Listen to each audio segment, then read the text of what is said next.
Hello, ladies and gents, and welcome to this lesson on active reading. Reading that's more than just moving your eyes across the page. As we read through literature in this class, we're going to want to have some active reading strategies so we can really dig in and get the most out of this opportunity to learn as possible. So what is active reading? It's always important to define our terms, and we'll be doing that as we read this quarter as well.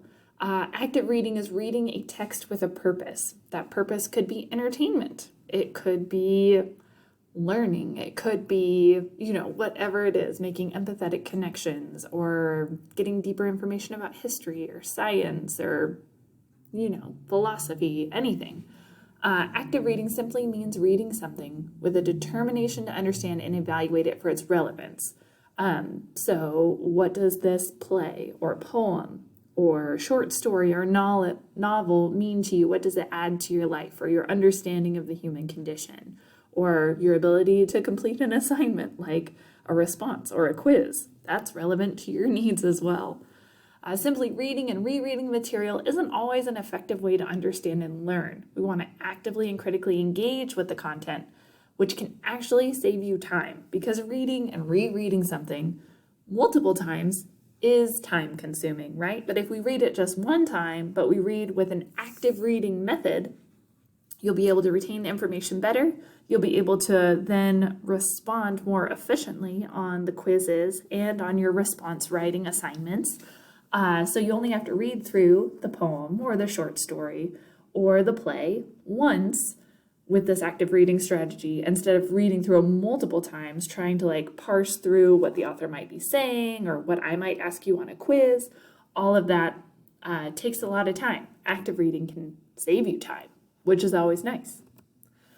There are some active reading techniques that can make your time more efficient. And these are a couple that I like to use as I'm reading actively so that I can get the most out of a piece and so that I can then share what I've learned, whether it's with students like you guys or as students in assignments you have to do. So one of the things I like to do is have a pen or a highlighter with me. So underline or highlight keywords and phrases as you read. This makes it easier so when you return to it, like on the quizzes, you'll have those pieces of information ready to pop out at you. So it'll save you time as you're going through the quiz questions, like, oh, I remember there was symbolism in this one poem. What was it? If you've highlighted it, it's going to be super easy to find. But do be selective. If you highlight everything, then nothing is highlighted. It just doesn't help at all. Make annotations in the margins to kind of summarize your points, or if you had a question about something, or you're like, this is wrong and you want to challenge it, jot down examples. You can do this with sticky notes if you don't want to write on your textbook, or you can just write with pencil and go back and erase it later if you want. It does take more thought than highlighting, so kind of slow down as you're doing this. The annotations can be really helpful. As you're writing, you can write down symbolism in the margins, and you're like, oh, that will make it really easy to find for the quiz. Or you could say, this was a plot point. Or you could say, this was an example of a metaphor. Or this was a quote that really was emotionally charged. Something like that. So it helps you connect to the text. It helps you identify pieces of literature that are functioning, and will help you find all that information much more quickly when you have a quiz or a response to complete. You want to read critically also by asking questions of the text. You don't want to be a passive reader. Who is writing this? Think about the point of view. When was it being written? Time period is huge. If somebody is writing in the 1920s during the Great Depression, they're going to have a different view of the economy, of money, of what is an essential item, as opposed to somebody who's writing in the early 2000s, right? So we've got different perspectives based on what time something's written. Who is the intended audience? Is this a broad audience? Is this a love letter to a specific person, as many poems are? Who is the intended audience? That helps us understand the material as well. Does it link to any other material? Are you seeing common themes? Like when we go through the poems, you might see some common themes about depression, or common themes about love, or common themes about loss, or sacrifice, or hope, or any of those kind of big ideas we as humans like to grapple with. You may see some similarities. You're like, oh, this is another poem about hope. There's 3 in a row. I wonder what was happening during this time period that people really felt they needed to hold on to hope. And then you look and you find that, oh, this was written during World War II, where things looked really bad and people were like, oh, we need something to hold on to. All of that enriches our understanding of the text. So feel free to jot things down in the margins. And then you can test yourself by reading for just specific amounts of time. Set a timer, half an hour. Do what you can during that half an hour, then put the text away. Come back to it later if you need to. You can write notes to yourself to help you remember it. You read and then keep a notebook next to you and jot down the things you remembered or the things you felt were most impactful or most important. You can look for signposts that help you understand the text. Sometimes phrases help us do that. So if somebody says, this is important, or on the other hand, you're going to see opposing ideas, or you're going to see what the reader thinks is most important. Oftentimes, they don't make you dig too deep. If you're reading The Charge of the Light Brigade, it's going to be important that this was a suicide mission in the Crimean War. This wasn't going to end well for anybody. There's signposts there that you can recognize.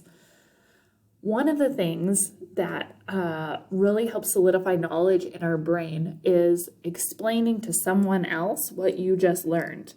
So if you can find a friend or a family member who's willing to talk books with you, that actually cements the knowledge in your brain. It builds stronger neurological pathways of retrieval. There's actually neuroscience that's gone in and looked at this.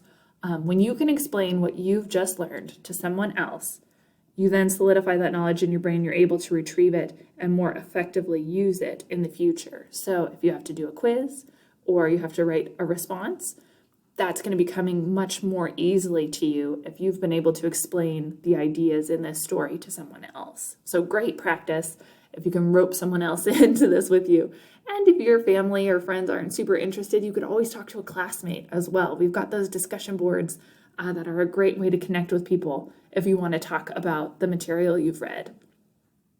And if you don't have anyone to talk to about it, you could record yourself reading some of the module material or your notes. You could talk in that recording about what you've learned, and then you could listen to it while you're driving or doing chores or something like that to help you really further solidify your understanding of that text. Also, many of the things we're reading are available through libraries as audiobooks. Oftentimes you can get some of that information in that audio form. So if you want to listen to it, that's an option as well. Not only do we want to be active readers, but we want to be readers that comprehend what we're reading, right? That's the ultimate goal.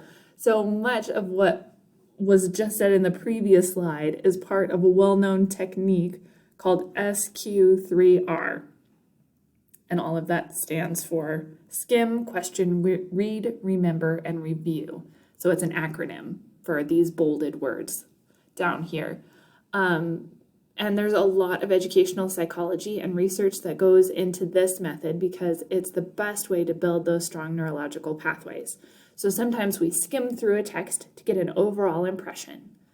Then we read through the text with a particular purpose. We have a question, what is the purpose of this text? Who is writing it? When are they writing it? Why are they writing it? All of those good things are questions that we keep in our forefront of our mind as we read through. And we read that text in a focused and fairly speedy way. Don't slow down too much on it. Digest it, read it, but you don't have to spend hours and hours reading one poem, right? Hopefully a little less time, otherwise you're going to be reading a lot. And then remember, kind of try and test your memory, see what you can recall, and writing those notes in the margins and highlighting will help you with that memory recall, that remember aspect. And then review. You can read the text again and look at those notes. You can tell somebody about what you learned. All of that's a part of the SQ3R method, and it's a good method for reading comprehension based on a lot of scientific studies. I hope this helps as we jump into our readings, as we start thinking about how we process information and how we're going to retain the information we've read. As always, if you have questions, reach out. I'm here to help.